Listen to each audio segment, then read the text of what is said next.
অন্যদিকে mister strong যে কার্টকে ডিমনে transform করেছে সে এখন শিনকে টার্গেট করে। কিছুক্ষণ পর শিন জানালার বাইরে তাকিয়ে থাকে অ্যান্ড অগাস্ট সেখানে আসতেই শিন তাকে বলে ডিমন হওয়ার কিছু শর্ত আছে, একটা মানুষ চাইলেই ডিমন হতে পারে না। অগাস্ট বলে যে কার্টের একার পক্ষে একটা ডিমনে ট্রান্সফর্ম হওয়া পসিবল না, তাই সবাই সন্দেহ করে যে কেউ নিশ্চয়ই বাইরে থেকে ওর উপর ব্ল্যাক ম্যাজিক করেছে, কারণ কার্ট ডিমন হওয়া সত্ত্বেও কথা বলছিল, যা থেকে বোঝা যায় যে কেউ ওকে বাইরে থেকে ফোর্স করেছিল ডিমনে ট্রান্সফর্ম হতে। আর এই বিষয়টাকে আরো গভীরভাবে ডিসকাস করার জন্য শিন এবং তার ফ্রেন্ডরা চলে যায় তার দিদা এবং দাদুর কাছে, যেখানে গিয়ে তারা দেখতে পারে যে কিংও তাদের জন্য অপেক্ষা করছিল। আর কিং সেখানে মূলত এসেছিল শিনকে একটা স্পেশাল উপাধিতে পুরস্কৃত করার জন্য, কারণ শিন একাই অনেক সাহসিকতার সাথে একটা ডিমনকে এক্সিকিউট করেছে। শিন তো প্রথমে একটু অবাক হয় এসব দেখে, কিন্তু মার্লিন চায় না যে শিন এই কান্ট্রির কোনো ধরনের ঝামেলায় জড়াক, বাট কিং প্রমিস করে যে এমন কিছুই হবে না। আর তাছাড়াও যে এই ঘটনা পুরো কান্ট্রিতে ছড়িয়ে গিয়েছে, শিনকে তাই পুরস্কৃত না করলে সিটিজেনরাও রাগ হতে পারে,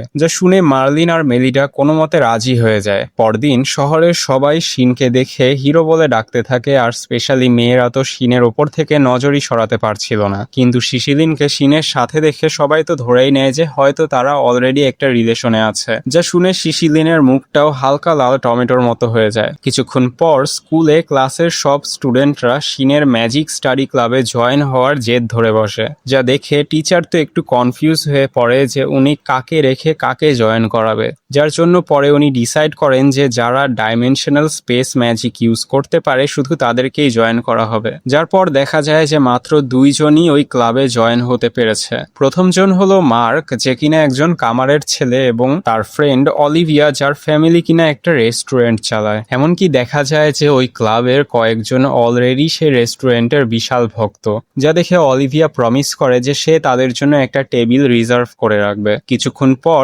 শিন মার্ককে বলে যে সে একটা এস র্যাঙ্কের তলোয়ার বানাতে চায়, কিন্তু মার্ক তো এত প্রফেশনাল না, কারণ সে শুধু এখনো পর্যন্ত একটা ছুরি বানানোই শিখেছে, তাই শিনকে একটু অপেক্ষা করতে হবে। তাছাড়াও মার্ক বলে যে ডিমন কিলিং সোর্ড একটু স্পেশাল হয়, কিন্তু শিন তো বলে যে ও তো জাস্ট একটা নর্মাল পাতলা ব্লেডের সোর্ড ইউজ করেছিল ডিমনকে মারার জন্য, যেটা কিনা আলট্রাসনিক স্পিডে ভাইব্রেট করে ম্যাজিক এনচ্যান্টমেন্টের জন্য।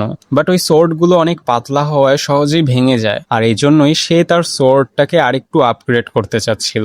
শিনের এসব কথা শুনে তার ক্লাসমেট ইউরি তো শিনের অনেক তারিফ করতে থাকে যে শিন এনচ্যান্টমেন্ট ম্যাজিক সম্পর্কে কত কিছু জানে। বাট শিন ইউরিকে মন খারাপ করতে মানা করে, কারণ সে বলে যে মেলিডার সাথে তার দেখা করিয়ে দিবে, যা শুনে তো ইউরির সাথে সাথে শিনের হাত ধরে তাকে থ্যাংক ইউ বলে। যার পর আমরা দেখি যে মিস্টার স্ট্রংকে কাস্টাডিতে নেওয়া হয় কিছু প্রশ্ন করার জন্য, কিন্তু এসব দেখে বোঝাই যাচ্ছিল যে মিস্টার স্ট্রংকে সন্দেহ করা হচ্ছে যে কার্টের মৃত্যুর জন্য মিস্টার স্ট্রংই দায়ী। বাট যখন মিস্টার স্ট্রংকে চারদিক থেকে ঘিরে ফেলা হয় এবং মিস্টার স্ট্রং যখন বুঝতে পারে যে পালানোর আর কোনো জায়গা নেই, তখন মিস্টার স্ট্রং নিজের আসল ভিলেন রূপ দেখায় এবং বলে যে আমি তো জাস্ট কার্টের উপর একটা এক্সপেরিমেন্ট করেছিলাম, আর এখন যখন আমার এক্সপেরিমেন্ট শেষ হয়ে গেছে আমার এখানে থাকারও আর কোনো মানে নেই। তাই সে নাইটসদের উপর অ্যাটাক করতে থাকে সেখান থেকে পালানোর জন্য। কিন্তু সেই একই সময় দেয়ালের অপর পাশ দিয়ে শিন এবং তার ফ্রেন্ডসরা যাচ্ছিল, আর মিস্টার স্ট্রং এর অ্যাটাকে যখন ওই দেয়ালটা ভেঙে যায় এবং শিন যখন জানতে পেরে যায় যে মিস্টার স্ট্রংই কার্টকে ডিমন বানিয়েছিল, তখন শিন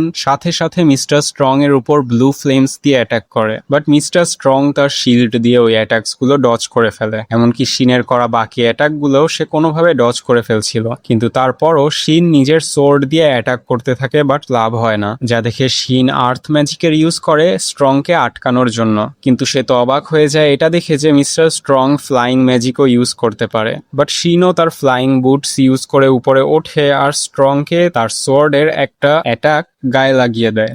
একই সাথে সেই সুযোগকে কাজে লাগানোর জন্য শিন মিস্টার স্ট্রং এর ওপর লাগাতার ব্লু ফ্লেম দিয়ে অ্যাটাক করতে থাকে। অন্যদিকে সেটা থেকে বাঁচার জন্য mister strong dangerous shock wave use করে, কিন্তু এতে তার সানগ্লাস ভেঙে যায়, আর সানগ্লাস নিচে পড়তেই সবাই বুঝে ফেলে যে মিস্টার স্ট্রং আসলে একটা ডিমন, যে কিনা নিজের পাওয়ারস এন্ড সেন্সার্স গুলো ভালো মতো ইউজ করতে পারছে। এন্ড এখন যখন মিস্টার স্ট্রং এর আর কিছু লুকানোর নেই, সে অহংকার করে বলে যে আমি এখন এমন লেভেলে চলে গেছি এসেছি যেখানে মানুষ আমার জন্য একটা খেলনার সমান। যা শুনে শিন তো প্রচন্ড রেগে যায় আর স্ট্রং এর উপর অ্যাটাক করে, বাট সেটা স্ট্রং এর পাশ দিয়ে চলে যায়। স্ট্রং মনে করে যে শিনের অ্যাটাক হয়তো মিস হয়ে গেছে, বাট আসলে শিন তার সবচেয়ে ডেঞ্জারাস ম্যাজিক ইউজ করার জন্য এমনটা করেছিল। সে সূর্যের আলোকে বড় ম্যাজিক্যাল রিং এর মধ্যে দিয়ে প্রবেশ করিয়ে অনেক ডেঞ্জারাস লেজার রে বানায়, যেটা দিয়ে মিস্টার স্ট্রং এর উপর অ্যাটাক করে। আর এই অ্যাটাকটা এতই পাওয়ারফুল ছিল যে ওই পুরো এরিয়াটা ধ্বংস হয়ে যায়। আর সে অ্যাটাকটা কমপ্লিট হতেই যখন ব্লাস্টের ধোঁয়া